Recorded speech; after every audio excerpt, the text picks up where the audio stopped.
Cada mañana, 20 minutos, primera edición. Para arrancar el día informado.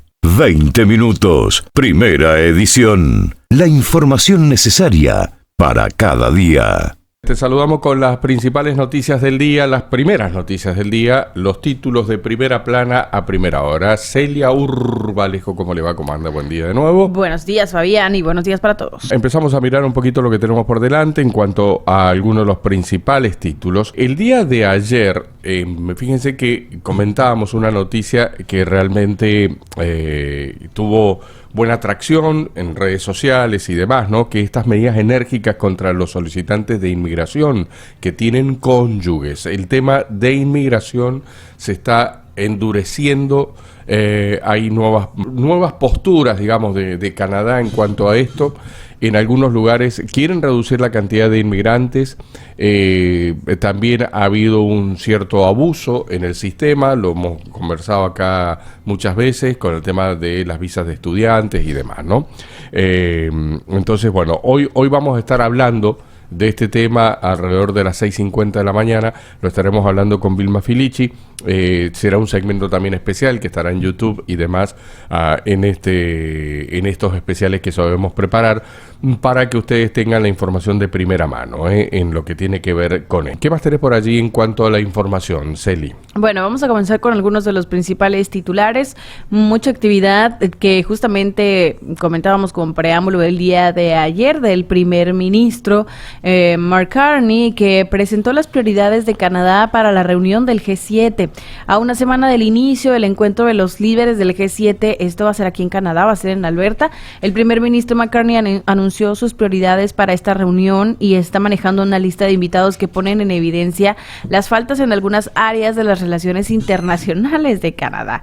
La cumbre de los líderes del G7 se va a celebrar del 15 al 17 de junio. El 7 de junio, Carney afirma que Canadá buscará acuerdos y acciones coordinadas en 3 áreas fundamentales. La primera es proteger a las comunidades canadienses y al mundo, fortaleciendo la paz y la seguridad, contrarrestando la interferencia extranjera y el crimen transnacional y mejorando las respuestas conjuntas pues al tema de los incendios forestales. La segunda es construir la seguridad energética y acelerar la transición digital mediante el fortalecimiento de las cadenas de suministro de materiales críticos y el uso de inteligencia artificial para impulsar el crecimiento económico. Estuvimos hablando mucho de la inteligencia artificial la semana pasada. Bueno, en este caso se quiere impulsar el crecimiento económico a través precisamente de esta inteligencia artificial.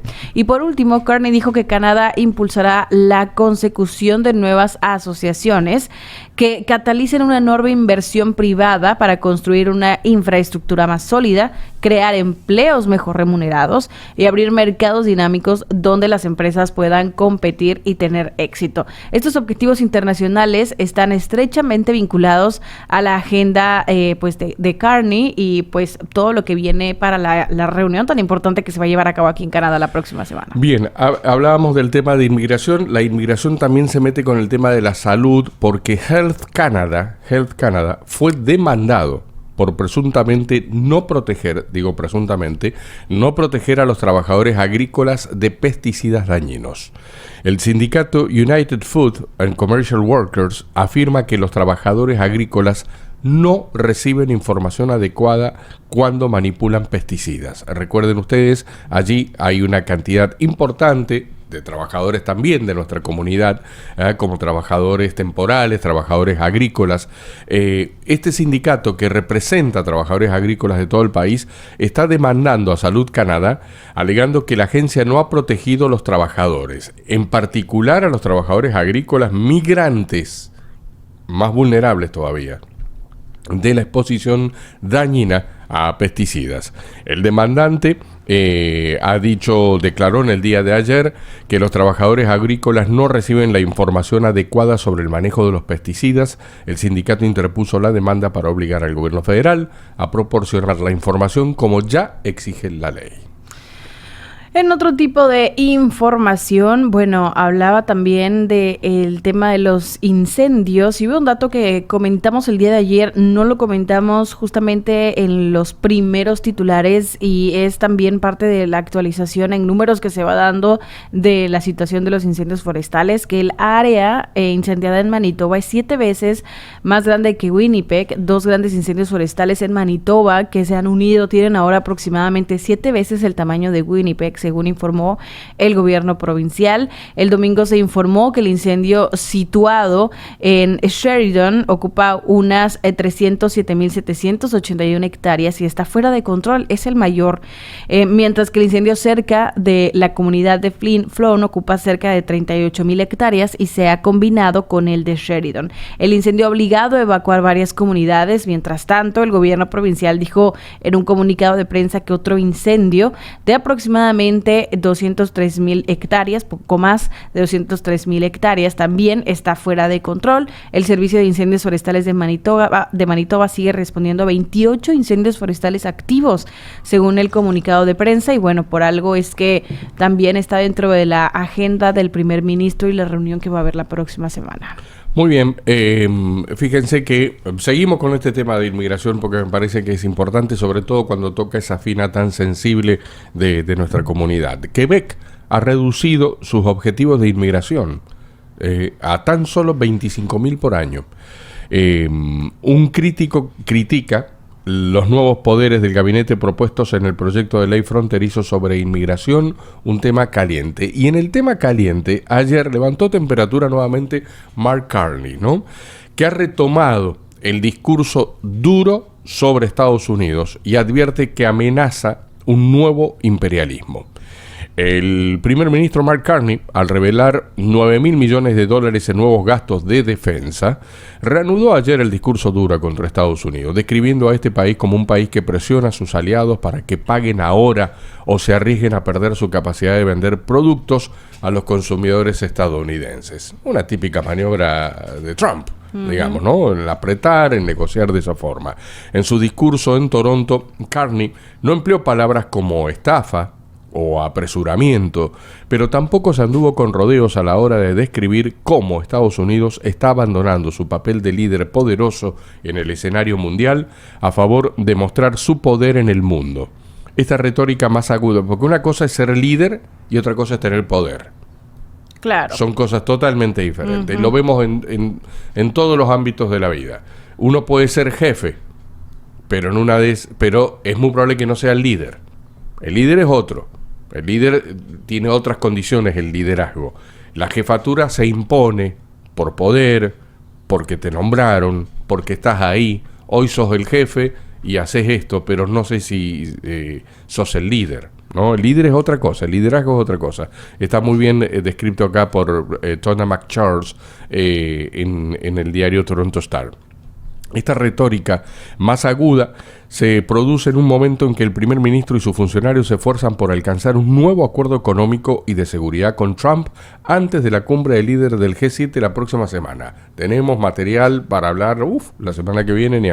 El objetivo declarado de Canadá es lograr que Trump levante los aranceles que el presidente de Estados Unidos impuso a Canadá y otros socios comerciales globales. Un funcionario del gobierno de Canadá dijo al diario Toronto Star que es difícil decir si llegaremos o no a un acuerdo antes del G7.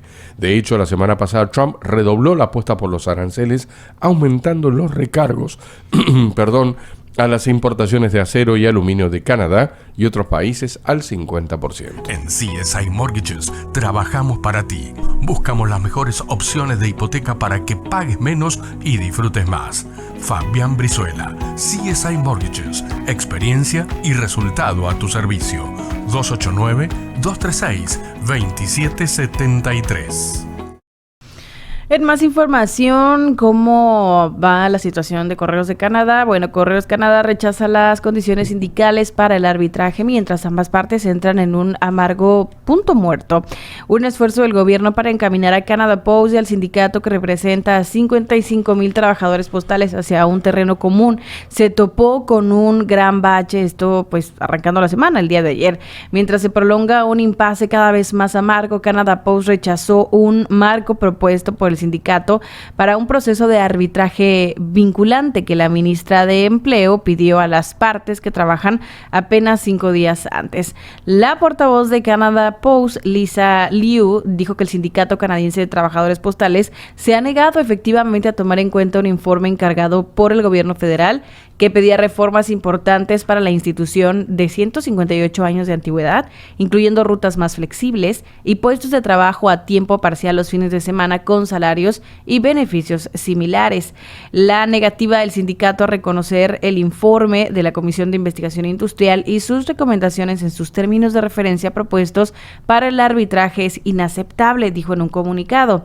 El Sindicato Canadiense de Trabajadores Postales dijo que su objetivo sigue siendo volver a la mesa de negociaciones para elaborar un nuevo contrato. Muy bien, seguramente muchos de ustedes están pensando en las vacaciones, ya estamos en junio, quedan los últimos 17 días de los chicos en las escuelas, los últimos 17 días, ya empieza la temporada alta de vacacionar y demás, ¿no? ¿Qué va a pasar con las vacaciones? ¿Cuál será el impacto hacia Estados Unidos? Ya se vio lo que ha ocurrido en los últimos tiempos, lo que han dicho las líneas aéreas, la cancelación incluso de algunos viajes o algunos tramos, ¿no? que tiene que cubrir desde Canadá hacia algunas ciudades de Estados Unidos por falta de demanda, pero también se sufre hacia acá. Muchas ciudades fronterizas que tienen sus negocios implementados de un lado y del otro de la frontera también sienten el impacto. Grupos turísticos canadienses han armado una campaña que se llama Vengan a abrazarse. Aseguran a los visitantes estadounidenses que son bienvenidos en medio de la tensión política, ¿no? Un título que destacan por acá en la mañana, y está bueno, lo vamos a conversar porque empiezan a aparecer quizás algunas aerolíneas canadienses que han renovado ofertas tentando a los viajeros que no abandonen las vacaciones en Estados Unidos, ¿no? Los operadores turísticos estadounidenses ofrecen ofertas exclusivas a los canadienses para intentar convencerlos de que regresen. Los principales destinos turísticos de Estados Unidos lamentan las cancelaciones de viajes canadienses, ¿no? Así que bueno, los duty free shop, los duty free, luchan por llegar a fin de mes, mientras los canadienses evitan las tiendas estadounidenses. Así que bueno, si bien los viajes de los canadienses a Estados Unidos han desplomado, empiezan a algunas compañías a tener preocupación en esto, a sacar ofertas, ¿no? A tratar de tentarlos de vuelta, tanto de un lado como del otro. Sí, eso viene sucediendo y con más fuerza, como bien dices, ahora que viene la temporada de vacaciones. Bueno, todo el mundo usa Spotify, Amazon, Apple, este tipo de plataformas que la Comisión Canadiense de Radio, Televisión y Telecomunicaciones, CRTC, había ordenado a estos gigantes de difusión de contenidos en Internet con ingresos de abonos anuales de $25 millones o más, que deben pagar el 5% de sus ingresos a ciertos fondos dedicados a financiar la producción de contenidos canadienses. Algunas de las mayores transnacionales de difusión continúan en línea y afirmaron que, pues, ante la Corte Federal de Apelaciones, su negativa a pagar contribuciones básicas para respaldar contenido canadiense. La Corte Federal de Apelaciones pues escucharía el caso de estas empresas en Toronto. En diciembre, el tribunal suspendió el pago de contribuciones estimadas a una cantidad aproximada de $1.25 millones anuales. Amazon, Apple y Spotify argumentaron en ese momento que si pagaban y ganaban su apelación, no podrían recuperar su dinero. Y hay obviamente críticas hacia los medios de comunicación, ¿no? Apple, Amazon y Spotify impugnan la orden judicial de CRTC. En documentos legales, estas empresas presentaron varios argumentos explicando por qué no deberían estar obligados a contribuir a la producción de contenido canadiense. Algunas de estas razones son puramente técnicas y se refieren a las facultades de la CRTC bajo la Ley Federal de Radiodifusión. Spotify argumentó que la contribución contribución solicitada es en realidad un impuesto que la Comisión Canadiense de Radio, Televisión y Telecomunicaciones no puede imponer. Esta empresa también criticó el organismo regulador por no haber definido el término contenido canadiense. Es como una muy buena idea, pero quizá como muy mal aplicada con la imposición de esto, que al final, repito, sería una muy buena idea que se le dé prioridad al contenido canadiense, pero bueno, pues está en conversaciones y sobre todo acaban de impugnarlo estos gigantes. Bien, en el orden internacional se destaca en Argentina, lo habíamos dicho en el día de ayer, en los próximos días se espera una sentencia de la Corte Suprema sobre el tema de Cristina Fernández de Kirchner. Puede dictar la prisión de Cristina Fernández. Por su edad no iría a una prisión normal y por el tipo de delito que se le acusa, entonces, bueno, podría llegar a tener prisión domiciliaria. El asunto es dónde ponerla a poner el ejercicio de esta sentencia, ¿no? Hacer efectiva este ejercicio. Cristina Kirchner en el día de ayer desafió a la Corte Suprema y dijo: estar presa es un certificado de dignidad. Y si uno lo pone en esto en un contexto separado y no que sale de la boca de Cristina, no me parece que sea un certificado de dignidad, ¿no?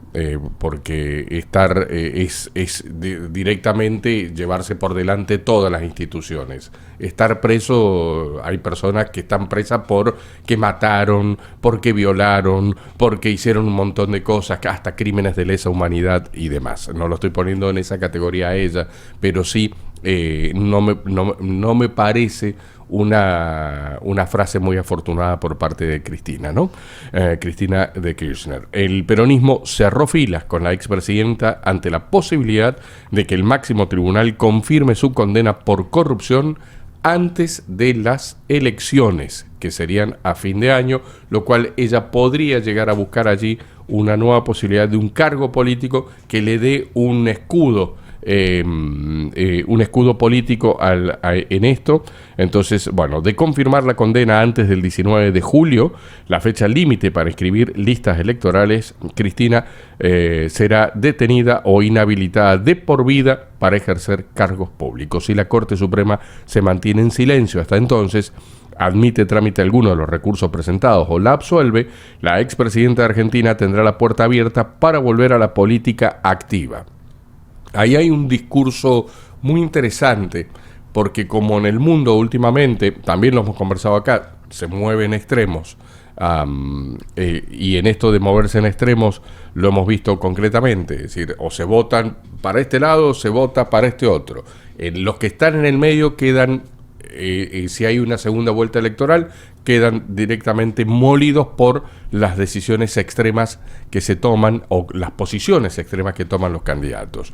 En el caso de las elecciones en Argentina, que son elecciones de medio tiempo a fin de año, es muy probable que algunos analistas dicen a Milei, el actual presidente de Argentina, le convenga tener a Cristina Fernández del otro lado, ¿no? Al tenerla del otro lado es como que o soy yo o vuelve Cristina, digamos, ¿no? Claro. Pero tampoco dejar de lado a una mujer que políticamente ha sido muy brillante en cuanto a las alianzas políticas y demás, y que ha sabido mantener espacios de poder, ha sabido tejer alianzas y demás, ¿no?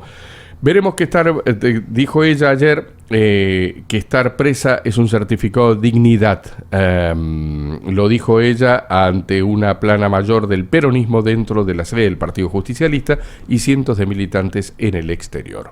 ¿Qué más tenés por allí? Me parece que el tema de Colombia también nos llama la atención para ver cómo está la situación. Claro, ¿no? y también el tema de Los Ángeles, sin Claro. duda.